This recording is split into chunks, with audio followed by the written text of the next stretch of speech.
Hi, my name is Alicia and I'm 28 years old. I got married to my husband James only a year and a half ago, but boy, has that time been full of hurdles for me. Not because of my husband, but because of my husband's sister-in-law. Let me start right from the beginning. I met James a few months after I graduated from college. He happened to be my friend's co-worker and she introduced me to him. At first, we remained only friends, and then after a few months of knowing each other as acquaintances, we began to properly talk to each other and get to know one another. It turned out that we were more similar than I thought, and we had the same sense of humor. Of course, I began to develop feelings for him, and he felt the same way for me. We dated for 5 years before we got married, and the day we got married was truly the happiest day of my life. We had all our closest family and friends at our small wedding, and we had a blast. The only issue was, of course, my husband's sister-in-law, Tessa. Tessa was my husband's older brother's, Mark's, wife. The two of them had been together since high school, and while I'd normally gush about how adorable it was that they were together for so long, I couldn't because Tessa was always trying to humiliate me in some way or another. I don't know what Tessa had against me, but ever since James introduced me to his family, she hated me. One thing about James's family is that they're very tight-knit. James only has his mother and his brother, and they're very close. I'm talking meet every week kind of close. Naturally, being with them meant having a good rapport with their mother, Lydia. Lydia and I had a pretty cordial relationship. I mean, she was nice to me and I was nice to her, but we were never actually close. Lydia and Tessa, however, were really close because Lydia's known Tessa since Tessa was a teenager. I wasn't jealous of that because I knew that Lydia liked me enough, but I did want to grow a better bond with her, especially after I got engaged to James. Up until my engagement with James, Tessa barely paid me any mind. She usually ignored me or just snickered at my expense whenever she could. After that, though, she began to embarrass me whenever she could, but only whenever Lydia was around. When Lydia was not around, she went back to ignoring me. I still remember the first time that she tried to humiliate me in front of Lydia. Lydia had invited the four of us to lunch at her place one weekend, and while we were there, Lydia couldn't stop excitedly talking about how she'd gotten into gardening. She told us that her flowers had just bloomed and that she was really proud that her efforts paid off. A little after that conversation, I happened to walk into the yard for something when I spotted Tessa standing on Lydia's flower bed. I was alarmed, so I ran to her and asked her what she was doing. "What are you doing? Why are you stepping on those flowers?" "Oh, Lydia told me that she wanted them gone because they weren't what she wanted." "But she was just talking about, come on, help me out a little." No thanks. Come on. Stop grabbing me. Hold on, let me just step out for a second and... Lydia! Oh my God! Come look at what Alicia's doing. What are you doing? Alicia's ruining your garden. Why would you do this? What's the commotion? Oh my God! Alicia, what's going on here? I didn't. She tried to get me to trample your pretty flowers, but I hopped out. Why would you do this, Alicia? I swear I didn't. Tessa was the one who pulled me in here. Wow, and you're lying too. Do you have no shame at all? You've ruined all of Lydia's hard work, and now you're trying to pin the blame on someone else? You know very well that's not what happened. Stop lying. What's going on? Oh my gosh, darling, what have you done? I didn't do anything. She did. She wanted to make a better impression on Lydia, so she tried to get me in trouble to boost her image in Lydia's eyes. That's crazy. Why would I want to do that? Okay, that's enough. Why don't you just go in and wash your shoes? I need some space right now. Mom, I'm so sorry about... It's okay. I'll be in my room. Why did you do that, Tessa? Do what? Are you seriously still keeping the act up? You were the one that shoved me into this flower bed. I just did what I had to do. Wait, so you really did trick Alicia and made her take the fall? What is wrong with you? Why would you hurt my mother also? You know very well why I did that. No, I actually don't. Then you're dumber than I thought. Watch your back, Alicia. I'm not losing to you. I couldn't believe that Tessa had pinned the blame on me when I did nothing. I asked James if he had any idea why she said that, and even James had no clue. I felt horrible when I thought of Lydia's face as she saw her flowers all crumpled. So even though I didn't ruin her flowers, I apologized to her. Lydia seemed a little distant, but I offered to help her replant the flowers, and she accepted my offer. Thankfully, that didn't ruin my relationship with her, but that didn't stop Tessa from trying to ruin it. James and I were engaged for a year, and during that year, Tessa did everything she could to ruin my reputation in front of Lydia. She destroyed a lot of Lydia's things along with James and Mark's, hers, and even mine, just so she could pin the blame on me when Lydia walked into the room. There were times when Lydia would actually cry because Tessa had destroyed something important to her, or something that she put a lot of hard work into, and it would anger me to no extent. James and I spoke to Mark about it because Tessa would ignore both of us and would run away every time we tried to talk to her. Mark initially did not believe me, but when both James and I gave him as much information as we could and insisted that we were telling the truth, Mark was just as baffled as us about Tessa's behavior. He also tried to talk to Tessa, but she told him to stay out of it because her feud with me did not involve him. Mark managed to tell her to stop breaking his mom's things, and she listened to that. But that only meant that she was out to destroy everything that was mine or things that I worked hard on. Even at my wedding, she spilled wine on my dress. Thankfully, James and I had a very non-traditional wedding and I wasn't wearing white, and the wine she spilled on me was white. She then tried to tell Lydia how clumsy I was and how I ruined my expensive dress because of it. I should mention that every time Tessa tried to humiliate me and draw Lydia's attention to it, Lydia would look very uncomfortable. I could tell that she did not know why Tessa was trying so hard to make me look bad. The only reason I did not throw Tessa out of my wedding was because she was a part of my family now, and it would not be a nice thing to do. Anyway, a few months after James and I got married, Lydia was out of town, so we met up with Mark and Tessa. The four of us shared some drinks and we were feeling good, and Tessa was still making snide remarks at me, but I was feeling too good to care about it. Eventually, though, I don't remember how, but we got to talking about wacky family traditions. Our family has some wacky traditions too. Oh, really? How could it possibly be wackier than my family passing on an heirloom of my great-great-great-great-great-grandfather in a bath with a duck? Okay, ours is not silly as much as destructive. Did she really have to know this, guys? Know what? What's the tradition? Basically, my great-great-grandmother bought this brooch way back in the day. It was from Tiffany's. Anyway, it's been passed down the generations. How is that destructive or wacky? James is leaving out the most important part. The brooch has only been handed to the daughter-in-law and son-in-law to signify that they are officially a part of the family. Oh, wow. I see how that could cause some fights.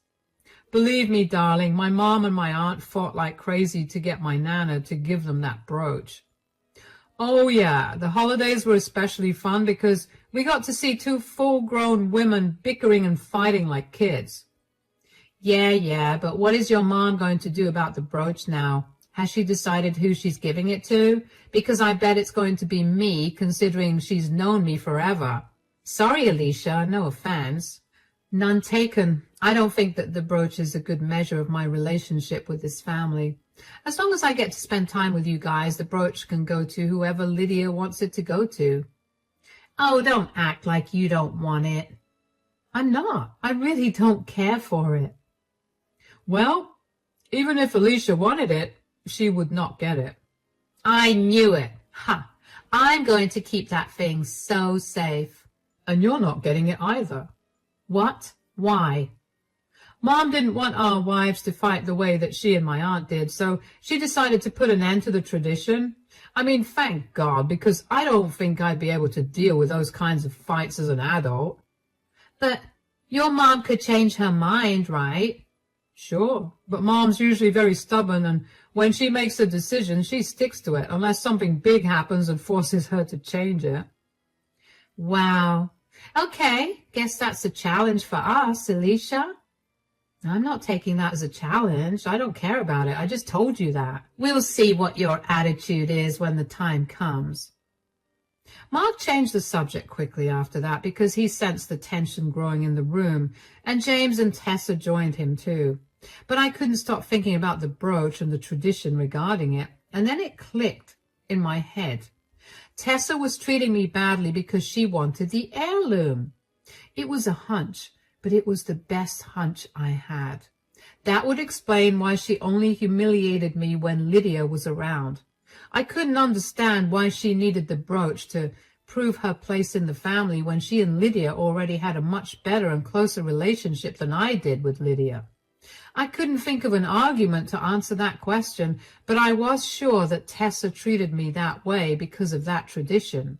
I shared that idea with James a few days later, and he too agreed that it was the best possible explanation. Since we didn't know why she would want the heirloom, we decided against telling Mark about it. We didn't want to start anything without having any solid proof. Dealing with Tessa's humiliation got slightly better, I guess because I was able to place why she was doing it. I knew that Tessa figured out that I had a hunch about why she was treating me that way because she began treating me even worse. My breaking point finally came on Lydia's 55th birthday. Lydia had invited us to her place for dinner since it was her birthday.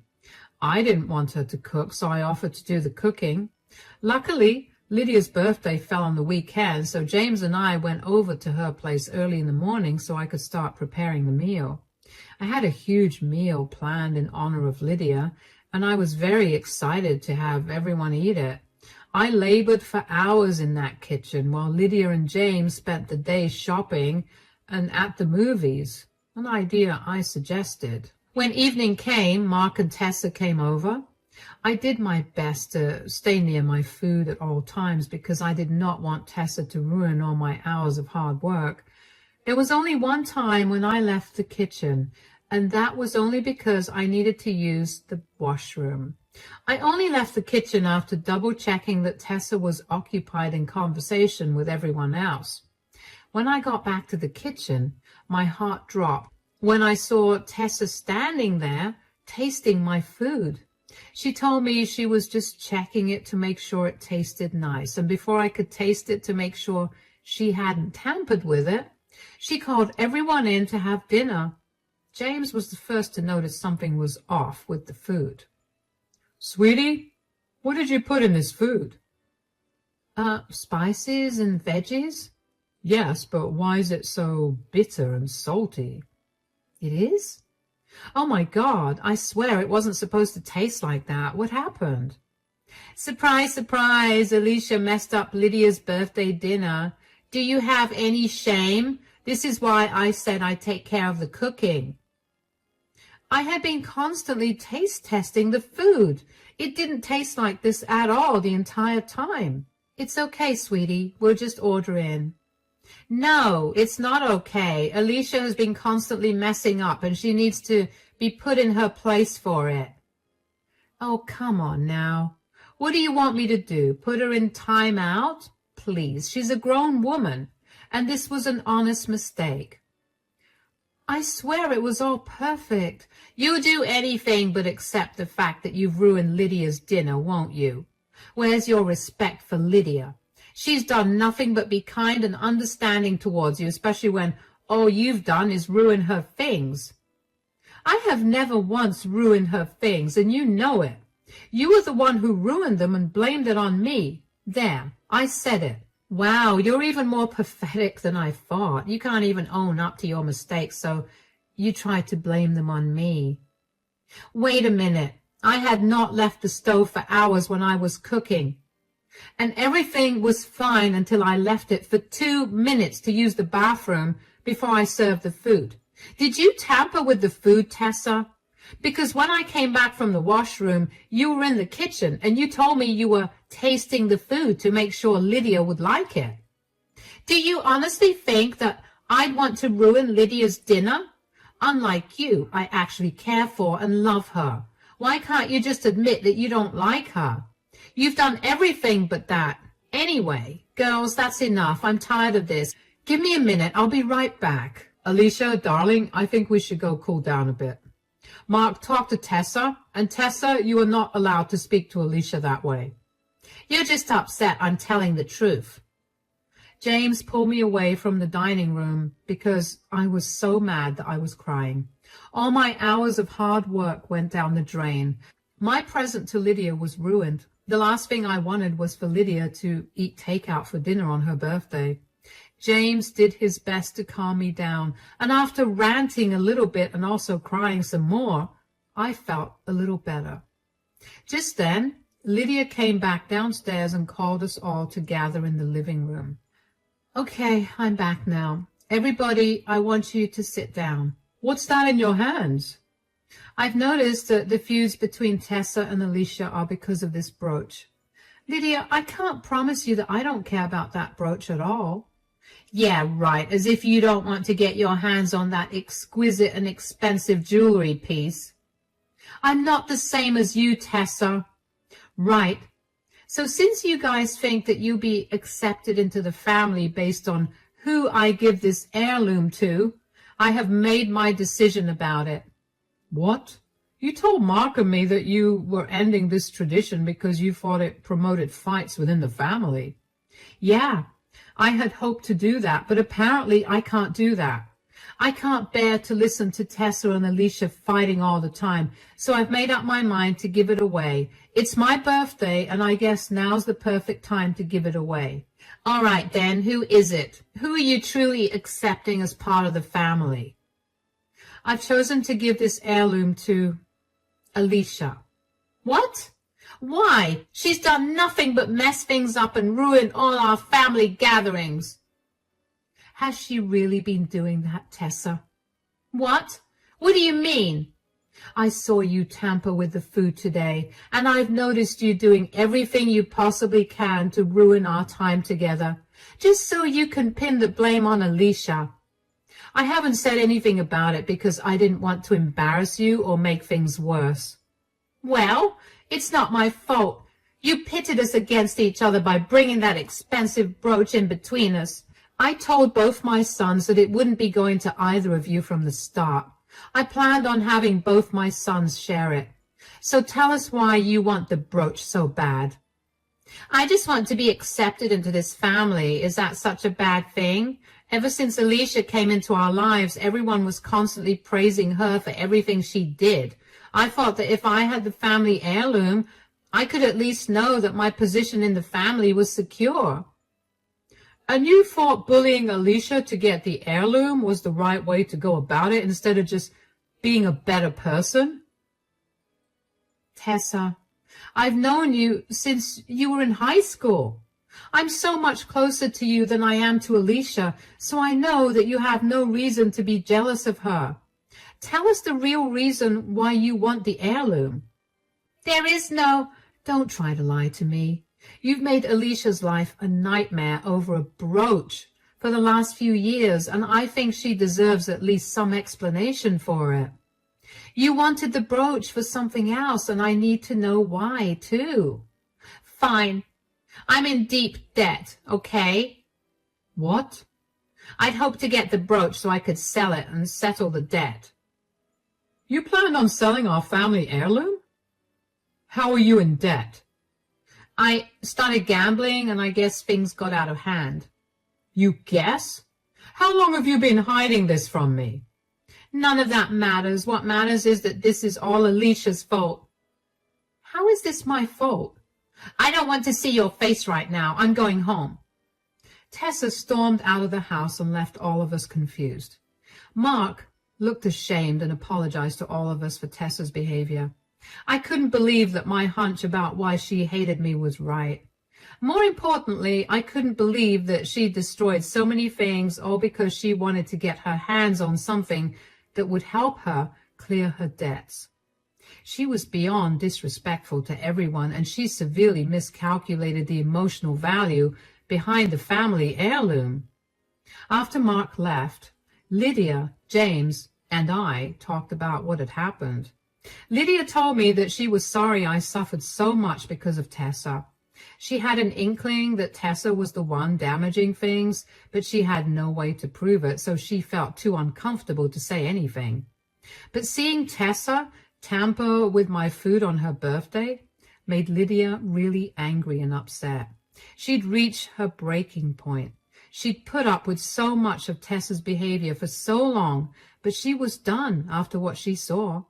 She also had a hunch that Tessa was only doing all of that for the family heirloom, so she took a risk by bringing that into the conversation. I was so glad that Lydia had known what was going on and had acted in my favor. I didn't know how much longer I would have been able to put up with Tessa's behavior after that, and I knew that if I snapped, Tessa would have suffered a lot more than just humiliation. Lydia told me that day that she really did want me to have the brooch, but I told her that I was serious when I said that I didn't care much for it. So I told her to keep it and do whatever she wanted with it. Lydia seemed really happy with that. James and I didn't hear much from Mark after that day. For a good 2 weeks, we checked in on him to make sure that he was okay, but we couldn't get any information out of him. One day, though, he did tell us that Tessa's gambling debt was a lot more than he'd expected, and that he was terrified for her because he had no idea how she planned on paying that off when she didn't make enough money to even survive a month. James and I were really worried for him, but other than offering him our support, there wasn't much else we could do for him. Then, after those 2 weeks, Tessa showed up at my door. I was home alone, so I cautiously opened the door and greeted her. "Oh, hi, Tessa. What are you doing here?" "Are you happy now?" What?" "You finally ruined my life. Are you happy? You get to be a part of this blasted family, and you get to be everyone's favorite." "What happened? Why are you yelling at me?" "Mark has asked me for a divorce. I'm in severe debt, and it's all your fault." "Excuse me? How is this my fault exactly? Why did you have to enter our family? Why did you have to try to be so good at everything? You ruined my life. First of all, I became part of this family because I love James. Secondly, you were the one who got insecure about your place in the family. I was just doing my own thing. I barely even batted an eye at you. You were the one who was adamant about making me look like a bad person. Don't act as if you didn't want the family heirloom. I saw it in your eyes the second you found out about the heirloom. I did not and still do not care about the heirloom. I'd much rather have a proper bond with my family than a fake one in order to get some jewelry. Stop acting like you're some saint. I know you cared about that heirloom as much as I did. I did not. But even if I did, I would never have put you down to get that brooch. I would have wanted to earn it because of who I actually was and not because I had to put someone down to look better. You always thought that you were better than me, but let me tell you, you're not. You're just a selfish freak who weaseled her way into the family because you knew about the price of that heirloom and you just wanted to get your grubby hands on it. Stop projecting your thoughts onto me. I didn't even find out about the heirloom until after I married James. You were the one who knew of it from the start. That may have been your mentality, but it definitely wasn't mine. And for the record, I have never thought that I was better than you. I admired you, but you've done enough to show me that there's nothing about you to admire. Whatever. I came here to tell you that you need to pay me back. Give me that brooch. I put up with this insufferable family for years, and I will not leave until I get that brooch. You came to the wrong place then. I gave it back to Lydia, so go ask her for it. I'm sure she'd appreciate you calling her insufferable. Why do you always have to ruin my life? Do you know why I started gambling in the first place? Because you made me so stressed out, and it was the only way I could cope. And now Mark doesn't want me because of how much debt I've racked up, which is all your fault. He doesn't want to hear my reasoning at all. You have to make this right and get me the brooch. You've got some problems in your head if you genuinely think that your reasons are valid. Take this time away from this family to actually reflect on what you just said, because you sound insane. I'm not doing anything for you. I don't want to have anything to do with you either. I only put up with you because you were Mark's wife, and now that you're not, I don't want to see you. Bye. I was appalled by the audacity that Tessa had to demand that I get her that brooch. I couldn't believe that she still didn't see how wrong she was for thinking that way. I wondered how long she knew about the family tradition, and apparently she'd known about it since she and Mark had met, which means that she had probably only been with him because she knew the value of that brooch. Needless to say, Mark was pretty distraught after his marriage ended. I felt really bad for him, so James and I made sure to check in on him every day. We tried to spend as much time as we could with him so he would feel less alone. Tessa did not make the divorce easy for Mark. She kept fighting over every little thing and drawing the process out unnecessarily. It was a good thing they never had kids, because she would have made it horrifying for Mark. Mark heard through some mutual friends and Tessa's family that Tessa was not doing so well anymore. She'd been struggling financially, and she had to pick up another job to make ends meet. Her family refused to take her in because they did not want to enable her gambling habit. It turns out that she's had the habit for a while and somehow managed to keep it a secret from everyone. As for Lydia and I, our relationship is doing great. All my anxiety about her not liking me was proven wrong. She told me that she'd like me way better than Tessa to begin with. I apologized for all the times that Tessa made me look like the bad guy by ruining some of Lydia's things, and Lydia was very kind and understanding about it. She assured me that I had nothing to apologize for, especially because I had nothing to do with it in the first place. It's been a few months since Mark and Tessa split, and we guess in another month or so their divorce will be finalized. In the meantime, we've taken to having a few more family gatherings than usual, and Mark is finally beginning to smile again. I have to say that not having Tessa at these gatherings has made them a lot more enjoyable for me. I never realized how anxious she made me about these gatherings until she was gone, and now I'm glad she's not here, and she never will be again. As for the brooch, it's tucked away safely in Lydia's care, and it'll be given to the boys whenever she passes. I feel like that's the best course of action, and I wouldn't have it any other way.